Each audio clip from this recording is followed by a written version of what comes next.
Welcome to my channel. Today we will be talking about two-factor authentication and Starling Bank.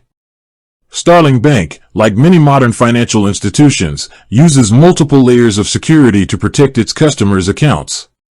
While they may not use a traditional, third-party two-factor authentication app like Google Authenticator, they have their own robust system built directly into their banking experience.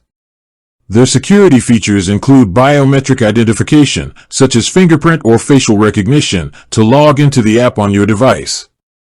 They also require a mandatory passcode.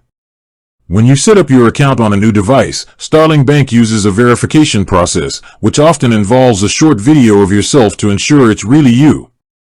This is an advanced form of multi-factor authentication. For online card payments, Starling uses 3D Secure, which is an extra layer of authentication.